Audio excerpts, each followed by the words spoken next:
Salut! Alors, aujourd'hui on va discuter des ruptures. Tout d'abord, en premier temps, j'aimerais m'excuser pour le retard, c'est un peu compliqué. Je me suis mis à filmer en moment où j'aurais jamais dû filmer parce que, en fait, techniquement, filmer en juin, 2 semaines avant les vacances, c'est vraiment pas une bonne idée. Après, ben voilà, j'ai jamais été motivée et tout. J'essaye aujourd'hui, maintenant, d'être motivée. Je m'excuse, je brille parce que je fais avec de la lumière artificielle, que je sais pas comment ça marche. Mais en novembre, et ben techniquement, si tu veux pas filmer ça à midi, et à midi, j'ai cours. Donc techniquement, je peux pas filmer à midi, je finis à 5 h. C'est pas possible de faire autrement. Donc voilà, je vais filmer avec une lampe de chevet. Oui, bah ouais, bah ceux qui n'ont pas le moyen, ils n'ont pas le moyen. Voilà. Donc voilà, on va discuter des ruptures et aussi techniquement de comment s'en sortir, comment on se sent et aussi, je pense, rassurer certaines personnes parce que je sais que c'est difficile, on se sent super seul à ce moment-là. Et j'ai pensé que, je trouve en tout cas techniquement qu'il n'y a pas assez de vidéos comme ça où on discute à ce sujet. On discute de plein de choses qui sont très très bien, mais pas là-dessus. Et donc j'ai envie d'en parler. Voilà. Si t'aimes pas, si ça te plaît pas, ça t'intéresse pas, tu peux aller tourner, tu peux aller voir, je sais pas, quelle chaîne YouTube. Je pourrais te donner des listes de bonnes chaînes YouTube qui ne font pas ce principe-là, mais moi j'en avais envie. Donc laisse-moi filmer ma vidéo. Voilà. Et puis si ça t'intéresse et puis que tu regardes cette vidéo pour te rassurer, ou alors continue à regarder. Alors en premier temps, j'aimerais tout d'abord rassurer les gens. Je ne parle pas sans n'avoir jamais vécu une rupture, genre je balance des petits faits et puis bon, voilà, parce que alors je pense qu'il y en a certains qui disent avec la gueule que t'as, c'est sûrement pas que tu as jamais dû avoir quelqu'un dans ta vie. Non, c'est faux. Ma dernière rupture remonte à décembre dernier et je ressortais en fait d'une relation de 2 ans et demi avec une personne qui vivait en Hongrie. Oui, parce que voilà, Hongrie, voilà, j'ai choisi le trou du cul de l'Europe. Bon, j'étais amoureuse de cette personne depuis 3 ans, on est sortis ensemble 2 ans et demi. Puis je me suis fait larguer au téléphone comme une grosse chaussette. Et donc, évidemment, il y a 2 réactions possibles. En ce qui me concerne, j'ai surtout eu la deuxième, évidemment un petit peu la première, je pense que c'est normal. La première réaction, c'est ah, cette espèce de connard, il sait pas ce qu'il perd. Et puis évidemment on n'est pas bien, mais en même temps on déteste son ex. Et puis on a l'autre réaction qui est c'est toute ma faute. Alors en ce qui me concerne, c'était plutôt moi. C'était moi, j'étais fautif de tout, c'est moi qui lui a fait ça, ci et ça. Alors déjà, tout d'abord, peu importe à quel côté on est, il faut en premier lieu prendre conscience, hormis quelques exceptions, que dans une rupture on est 2 et que sauf si la réponse est je ne t'aime plus, il y a une responsabilité des 2 côtés. Il n'y a jamais une personne, donc si vous trouvez que c'est l'autre, ces espèces de connards qui m'a, je sais pas qu'est-ce qu'il m'a fait, etc., c'est qu'il y avait déjà un problème de base dans le couple. Et le problème dans le couple, il ne vient pas que d'un seul côté, il vient des 2.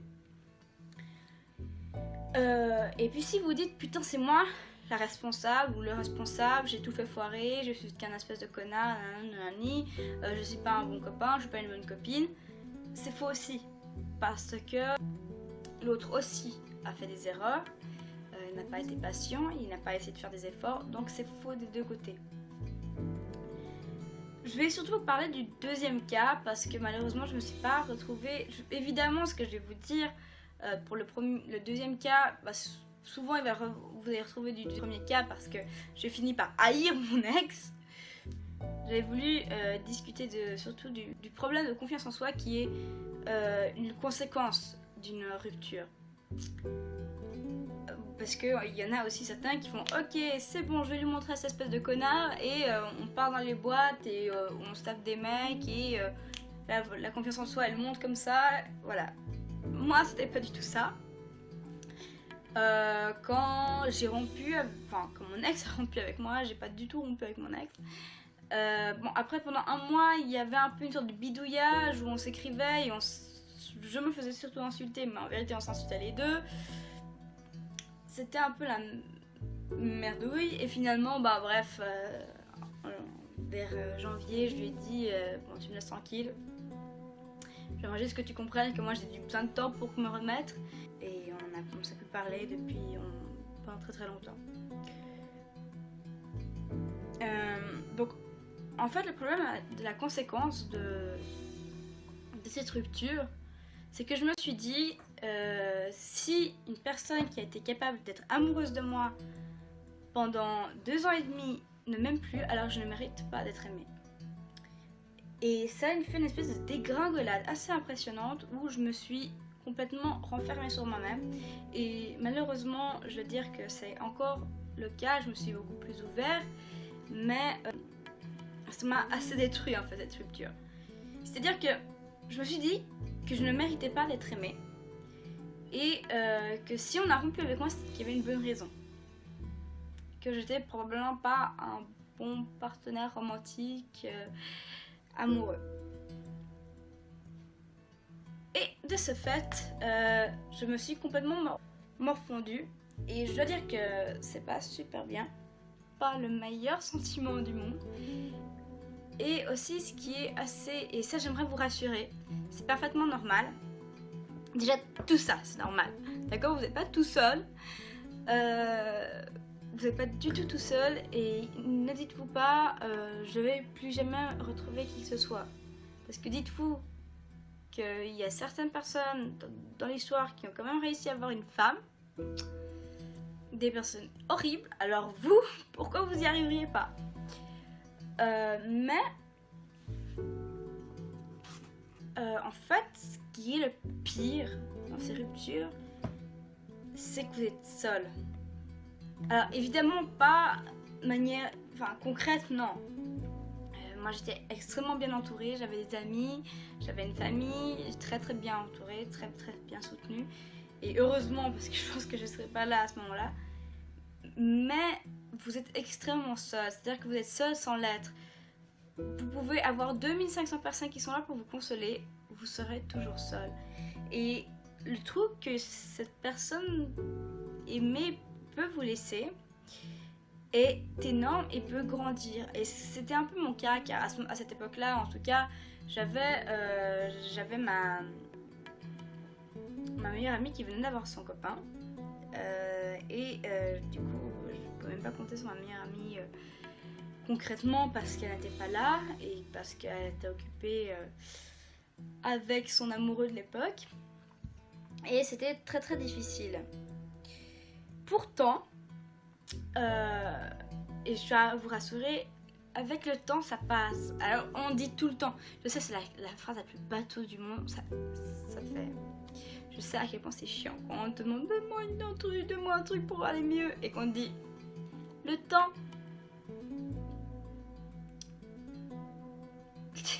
T'es un peu genre sérieusement, genre non mais sérieusement tu crois que j'ai pas entendu 2500 fois? Donne-moi un truc concret s'il te plaît, là je vais trop mal. Mais malheureusement il n'y a pas vraiment de solution. Enfin j'aurais aimé vraiment pouvoir donner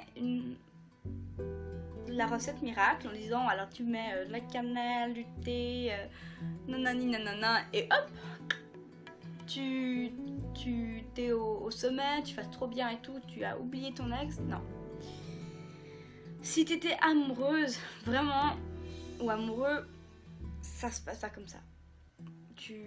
Après ça va de mieux en mieux. Très vite, c'est très exagéré, mais assez vite, en fait, il y a quand même du changement. Par exemple, moi, je raconte ma vie, c'est n'importe quoi, je raconte ma vie sur internet. Bref, moi, je mettais un pull, mais dégueulasse. Vraiment, il est encore là, super confortable, vraiment au top, mais je le mets que pour aller à la salle de sport et en sortir. J'avais un pull dégueulasse, je me lave, pendant une semaine, je me suis pas lavée. J'étais avec des cheveux gras, je me maquillais pas, je prenais pas soin de moi. Je me forçais à aller en cours parce que tout le monde me disait et je savais qu'il ne fallait pas que je reste toute seule. Je pleurais tout le temps, c'était horrible.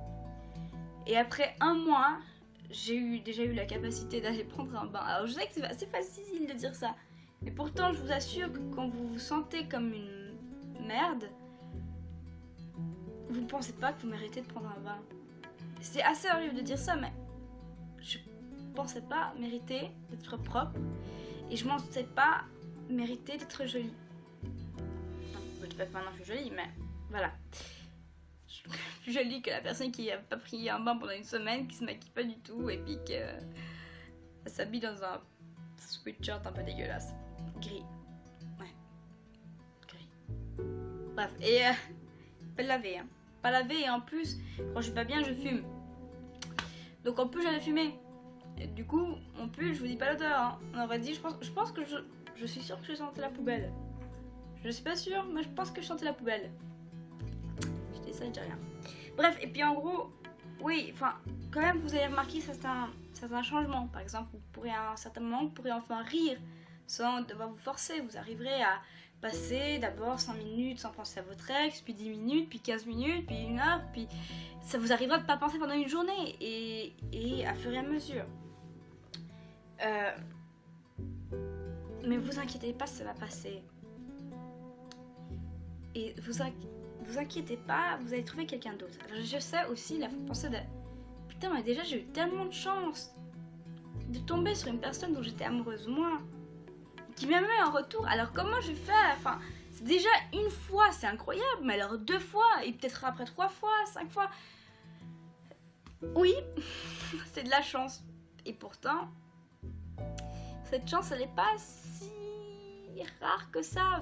Regardez autour de vous le nombre de couples qu'il y a, c'est qu'il y a quand même quelque chose qui est bien fait. Alors oui, vous avez de la chance, vous avez des possibilités d'aller mieux. Et vous inquiétez pas, ça va arriver. Dites-vous, lui, elle, c'était peut-être pas la bonne, mais au moins, j'ai vécu quelque chose. Il y a une très belle scène de Musset, Musset dans sa pièce On ne badine pas avec l'amour, qui est dit par le personnage de Perdiccas, et j'aimerais bien, je vais la lire après, je sais pas, qui dit: adieu Camille, retourne à ton couvent, et lorsqu'on te fera ce récit hideux qui t'ont empoisonné, réponds ce que je vais te dire. Tous les hommes sont menteurs, inconstants, faux, bavards, hypocrites, orgueilleux et lâches, méprisables et sensuels. Toutes les femmes sont perfides, artificieuses, vaniteuses, curieuses et dépravées. Le monde n'est qu'un dégoût sans fond, où les phoques les plus informes rampent et se tordent sur les montagnes de fange. Mais il y a au monde une chose sainte et sublime, c'est l'union de 2 êtres si imparfaits et si affreux. On est souvent trompé en amour, souvent blessé, souvent malheureux, mais on aime. Et quand on est sur le bord de cette tombe, on se retourne pour regarder en arrière et on se dit: j'ai souffert souvent, je suis tombée quelquefois, mais j'ai aimé. C'est moi qui ai vécu, et non pas un être factice créé par mon orgueil et mon ennui. Alors dites-vous ça quand vous repenserez à cette relation et vous dites-vous: putain, mais moi au moins, je sais ce que c'est aimer. Et je sais comme ça fait du bien d'être aimé. Bye! N'hésitez pas à vous abonner à ma chaîne si ça vous a plu. Je vais essayer d'être plus régulière cette fois. J'espère que ça va aider certaines personnes et je vous revois bientôt. Suivez-moi sur Instagram, sur Snapchat, bref, tout est dans la barre de description. Et puis...